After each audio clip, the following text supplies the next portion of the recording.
There's a saying in Spanish, I think in English also, it says, the dark night of the saint.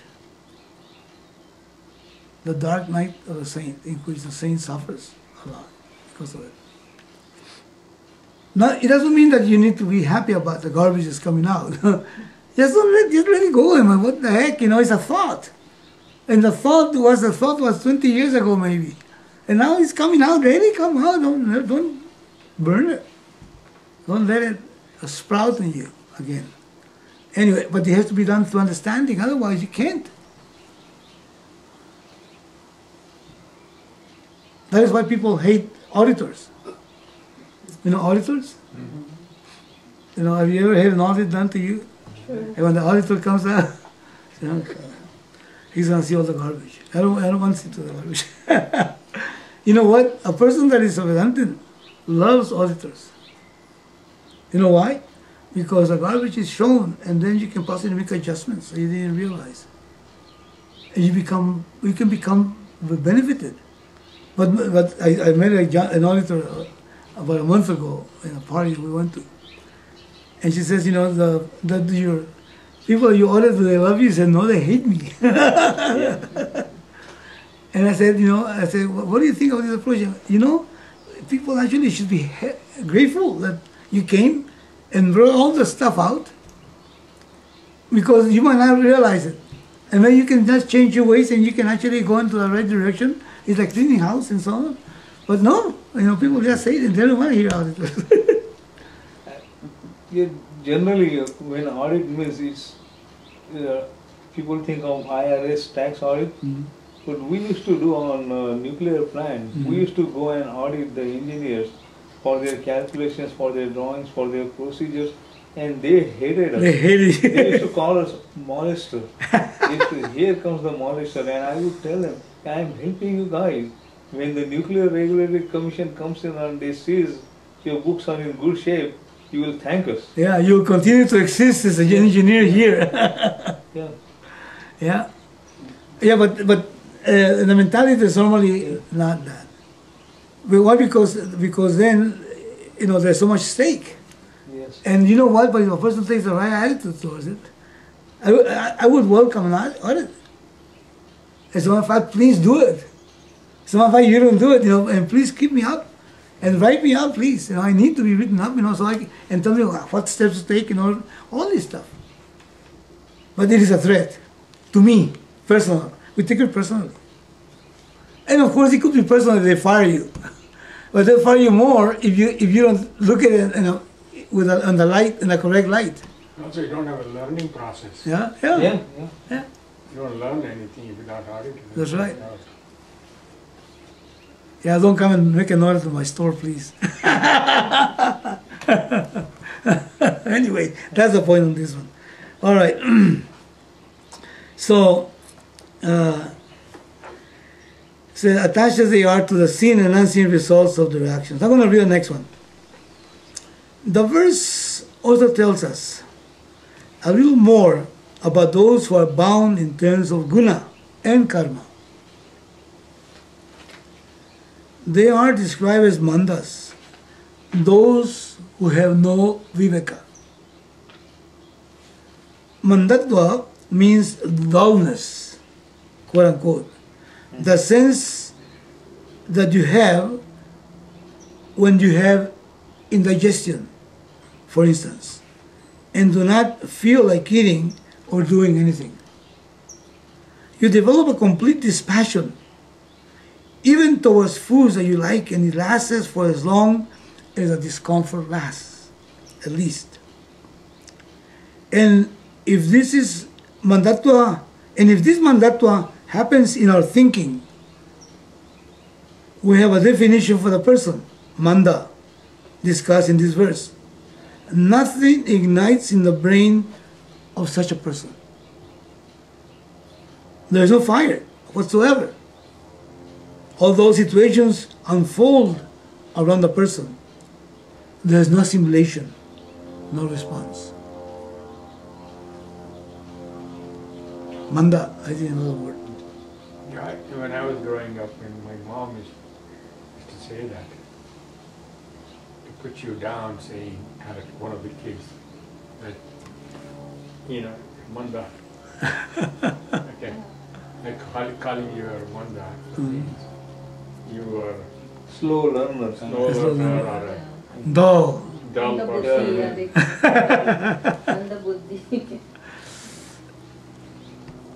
The preoccupations, either fears, anxieties, pride, jealousy, greed.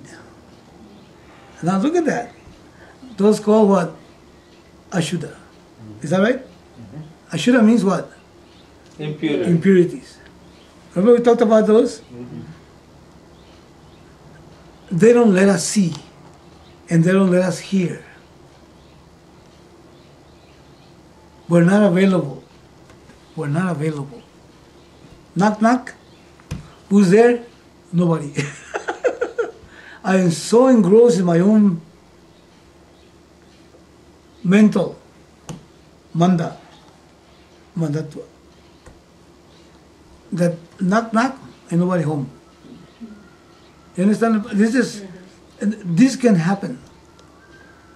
That is why this antakarana shuddhi, in other words, the purification of the inner equipment, the mind, is so important, because without that, then we distort the reality that we're seeing. We don't see the things as they are. So we take gunas to be real. And for example, look at this. The harikol is pride. Okay, I'm going to use the pride. Self-righteousness. So you see this boy walking down the street with a big pants, and then he's holding it like this so they don't fall. You can see that cracking his butt. Okay? And this boy right there might be a good kid. He might be a good kid. He's just going according to what? To the fashion of the times. But then with this Misa fella, it's a non-person. It's a non-person. There is no contact with that child. I'm talking about a boy. There's no contact with that child. It's a person. It's only contact in terms of what do you call this? Get out of here. You don't exist. You're not worth anything. Completely dismiss a person just because of the looks. Or the opposite. We see a good-looking guy or a good-looking lady, nicely dressed with nice perfume and everything else, right cologne and all that, the right haircut and everything else. Again, we are so committed to our own banda, this is what you call that? Manda. That we get sucked in and we're taken advantage of. Isn't it? I see this, and of course, I might be unfair by saying this, but I don't know if you are aware that medical doctors in the clinics and offices, they always have these people that are salespeople of particular medicines. I see them coming because there is a clinic right next to me in the store, and they're talking about nicely dressed, great-looking girls. I'm talking about high heels and the whole thing, tight dress and all that stuff, nicely done with nice-smelling clothes and everything else to go present, and they got their car full, because they park in a parking lot, nice swim, taking out their materials and all that stuff, and they go see the doctor. Okay, doctor stops everything. There's no waiting for those people. Come on, baby. And not only that, greed. They sell them stuff and they get trips and they get this and they get that. And they forget about the patient. There's a person not there waiting. They don't care. Like that. Or let's suppose they take care, but it is just that is a production thing. I need to sell this in order to be able to qualify so I can get a Bahamas, next year or something. Or I'll be able to get this discount on a car or something. Go on a big vacation. A big vacation and all that stuff. Again, this manda, again you say, they're going the opposite now. First we saw the kid, going according to fashion, which is repulsive to some of us because we're just too good. That's nothing. Mahatma Gandhi taught us to be careful about that.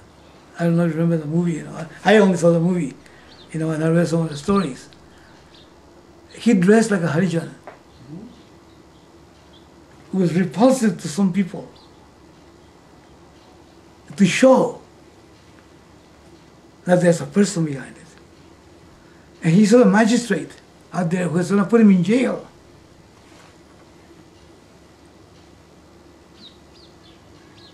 And he actually bowed to the guy. He didn't go by the gunas. His mind had no manda. You see the idea? If I'm a doctor, or if I'm a person that has this, of course, there are some things I don't like, and there are some things that I love, and look, there's a smell, look, and all that stuff. But then, if I am a person that has no manda, anama tattva, then I might see the person in that child, which is funny looking and possibly dirty looking, or possibly, unacceptable to society, and I still see the child, the person. And then here I'm going to be offered something. There's a beautiful look, a nice shape and everything else, and the puzzle is, hey, wait a second, does this make sense for my patients? Am I just going to be, how do you say that, bought by this person, by the looks and everything else? And to be able to rise above that. That is a man, my son, as Kipling would say. So there's things that we don't like. There's things that we love. But to be ruled by those is called being ruled by the gunas. And that is not very dignified. And you say, well, that's the way, yes, as you said, if there's left alone with not culture, just like the musician, then we'll just rock according to the music, even though it might be garbage music. And there is no music, really speaking, in terms of quality. But if a person gets some study in vichar and some understanding, then the person can possibly rise above all those gunas and be free from the bondage. So we looked at it in the negative and the positive, the pride, and all those things are impurities. And those impurities create this mud. I say mud, which also makes me dull. Yeah. So then Swamiji ends up here saying this, and if this mandatva happens in our thinking, we have a definition for the person manda discussed in this verse. Nothing ignites in the brain of such a person. Ignites? Yeah. Mm-hmm. There's no light that comes on. No spark. No spark. He said there's no fire whatsoever. That's why I said knock knock. Who's there? Nobody.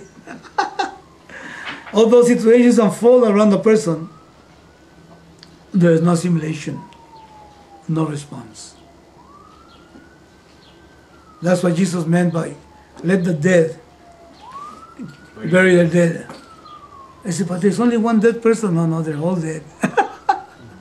Because of mandatvam. It can happen. Grief can cloud your mind. Isn't it? So it says you're not there. Okay, let's leave it at that. Okay? I think in a similar way, I'm not sure if it's comparable. When Hitler told everybody, these people, not worth living, go and kill all the Jews. Yeah. He was persecuted by his manda. Yeah. Mandatva. Mandatva, yeah. And he was a genius in an evil way. Yeah. Same thing happened to Ravana. Isn't it? Same thing happened to Ravana. And that guy was a genius. He was. Yeah, Ravana was a genius. Yeah, he was very learned scholar. Yes. Another guy is what? Duryodhana. Yeah. He couldn't control himself. He knew what was right. He knew Dharma. See, he was here, Dharma Jnanam. And, Dharma means it was right. And he just couldn't live according to the way he knew how it was supposed to be. I was thinking about all the people that they put in jail in New York. Where was it? In Pennsylvania? Yes, last week? This week? South Carolina. South Carolina? Rabbis and people of different positions and so on in jail. Why? They know what's right. But this mandatva rules, the dullness. This guy that robbed $50 billion, the same thing. Bernie Madoff. Yeah. And going back again to Nixon. Power. Anyway, so let's not look outside. This mind, this mind can get that. So to be free from that, it means to grow up. And to then start, piercing through the layers of what appears to be true, so they can abide in the truth. So that we don't get hoodwinked. I was hating that boy because of the way he looks, and start seeing the person. Or loving this girl because she looks so good, and seeing the person, and then doing what is correct, what is right. That's so important. There's character. There's spine. Om.